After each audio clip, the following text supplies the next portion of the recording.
SG Consultancy Services. Study MBBS in Russia, Philippines, Uzbekistan.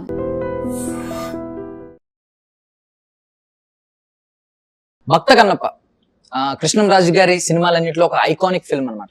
But అది devotional aspect లో వచ్చింది. But ఒక ఆయన అన్నారనమాట, ఇది డివోషనల్ గా చూడకూడదు, హిస్టారికల్ ఆస్పెక్ట్ లో చూడాలని చెప్పి చాలా బలంగా చెప్పారు. అండ్ ప్రపంచానికి తిన్నడిని పరిచయం చేయడానికి సిద్ధంగా ఉన్నారనమాట. ఆయనే మన హీరో మంచు విష్ణు గారు. మాట్లాడారు. High sir. Hi. So first of all film journey ఎలా ఉందని అడుగుతారు అందరూ. బట్ ఇది ఒక డివైన్ జర్నీ, ఒక స్పిరిచువల్ జర్నీలో సాగుతుంది కాబట్టి ఎలా అనిపించింది ఈ జర్నీ? వ్యక్తిగా నేను ఈ కన్నప్ప చేసేటప్పుడు నాకు మార్పు నేనే చూసుకున్నాను. అండ్ ప్లస్ ఈ 12 జ్యోతిర్లింగాలు తిరిగే యాత్ర మొదలెట్టా. ఇప్పటికి 5 అయ్యాయి. నెగటివిటీ పోయింది నాకు. పక్క వాళ్ళపైన నెగటివిటీ కానీ, అంటే ఫోర్స్డ్ నెగటివిటీగా, అంటే చెడు ఆలోచించాలన్నా కూడా కర్మ వాళ్ళే పోతారు, మనకెందుకు, అంతా శివుడు చూసుకుంటాడు అన్న మైండ్ సెట్లో ఉన్నాను నేను. సో వ్యక్తిగా ప్రాబబ్లీ అప్పుడున్న విష్ణు వేరే, ఈ కన్నప్ప విష్ణు వేరే. సో యాక్చువల్లీ ఇది హిస్టారికల్ ఆస్పెక్ట్ లో చూపిస్తున్నారు ఇప్పుడు మీరైతే. అంటే కొంచెం కమర్షియల్ గా కనిపిస్తుంది, కమర్షియల్ సినిమా లాగా. అంటే ఇప్పుడు జనరేషన్ కి బాగా అర్థం అవ్వాలని చెప్పి ఆ కైండ్ ఆఫ్ డిజైన్ ఉందా? ఇప్పుడు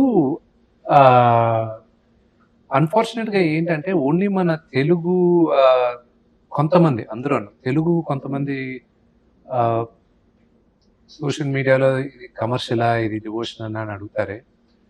ఒరిజినల్ భక్త కన్నప్ప ఎంతమంది చూశారు? దాంట్లో అది కరెక్ట్ గా గుర్తుపెట్టుకుంటే పౌరాణికం ఎంతవరకు ఉంది దాంట్లో.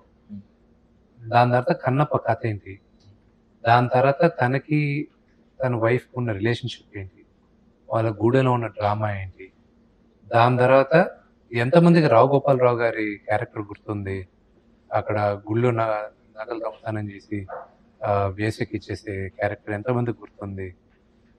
అప్పుడు అది కమర్షియల్ కాదా? సో ఇప్పుడు తిన్నడు కథ ఎక్కడ మొదలవుద్ది, ఎక్కడ ఎండ్ అవుద్ది, అంటే ఎలా? తిన్నడు ఇప్పుడు మనందరికి తెలిసింది, ఒక నాస్తికుడు దేవుడు భక్తుడు అయ్యాడు. కానీ ఇతను ఎందుకు నాస్తికుడుగా ఉన్నాడు, ఎందుకు చిన్న వయసులోనే నాస్తికుడుగా మారాడు అనేది అది ఒక ఊహాగానం. ఆ కథ తెలియదు, ఎవరికి తెలియదు. కానీ చూచాయిగా కొన్ని ఎపిసోడ్స్ తెలుసు, కానీ అన్ని తెలియదు.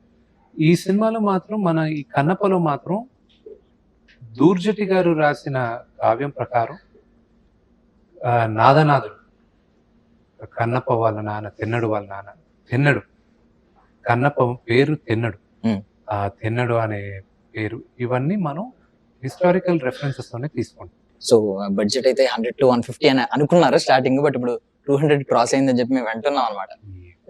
సో బడ్జెట్ అయితే క్రాస్ అయిందని అర్థమైంది మాకు. మేము క్రాస్ అయిందా లేదా అని క్రాస్ చెక్ చేయట్లేదు. బట్ దాని గురించి ఏం ఫీల్ అవుతున్నారు అసలు? గుండెలో రైలు పెరుగుతున్నాయి, గుండెలో రైలు పెరుగుతున్నాయి. అది ఇప్పుడు ఏప్రిల్ 25వ తేదీన అంతా శివలీలే, అది అంతా బాగా జరుగుతుందని నమ్మకంగా మాకు చాలా ధైర్యంగా ఉన్నాం. I wish you all success sir. Okay, so అప్పట్లో రెబల్ స్టార్ తీసిన సినిమా.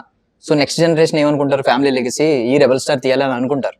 బట్ ప్రభాస్ గారు మీ సినిమాలో క్యామియో యాక్ట్ చేయడం అనేది ఎలా ఉందంటే, మేమిద్దరం బ్రదర్స్ లాంటి వాళ్ళు, నేను తీస్తే ఏంటి, నా బ్రదర్ తీస్తే ఏంటి అన్నట్టు ఆ కైండ్ ఆఫ్ సిగ్నిఫికెన్స్ ఇస్తుంది. మీ రిలేషన్ అసలు ఒరిజినల్ గా ఎలా ఉంటుంది? మేము ఒక తల్లిదండ్రులు పుట్టలేదు, కానీ మేమిద్దరం brothers. That's my take on the relationship with Prabhas is that he is my brother. చూడండి, ఈ రోజుల్లోనే తోడబుట్టిన వాళ్ళే ఎదురు తిరిగేటప్పుడు, తోడబుట్టిన వాళ్ళే తన భేదం అది చూసుకోకుండా ఇష్టం వచ్చినట్లు మాట్లాడే రోజుల్లో ఇన్ జనరల్ చెప్తారు. కేవలం నాన్నగారి పైన ఉన్న గౌరవంతో, ప్రేమతో ఆయన ఈ పాత్ర చేశారు. సో నేను ఎవరికైనా మా తల్లిదండ్రులకైనా నేను ఎవరికి రుణపడలేదు. అలాగే నేను ప్రభాస్కి రుణపడను. అతను చేయాల్సిన అవసరం లేదు, కానీ చేశాడు. So I'm grateful for. And మీ కష్టాన్ని మేము గుర్తించాం అంటే ఏంటంటే, బేసికల్లీ యంగ్ ఏజ్ లో ఉన్నప్పుడు, పెళ్లికి ముందు, బ్యాచిలర్ గా ఉన్నప్పుడు ప్రయోగాలు చేస్తూ ఉంటారు. మీరు ఫాదర్ ఆఫ్ 4 kids. ఈ టైంలో మీరు మీ కష్టం కనిపిస్తుంది మాకు స్క్రీన్ మీద. మీరు డైట్ అవ్వడం, మీ మెయింటైన్ లుక్, ఇదంతా అసలు ఈ కష్టం గురించి చెప్పండి, మేము గుర్తించాం కాబట్టి అడుగు. కష్టం ఏమి లేదండి, I'm just doing it as it is. ప్రతిదానికి వన్స్ మీరు దేనికైనా ఒకసారి మైండ్ ఫిక్స్ చేస్తే, ఎవరైనా సరే మీరు కూడా ఇది కావాలని మీరు కానీ ఫిక్స్ అయితే మైండ్, అది సాధించడం ఈజీ. ఏదైనా సాధించవచ్చు, but you have to fix your mind and your goal, and దానికి డిసిప్లిన్.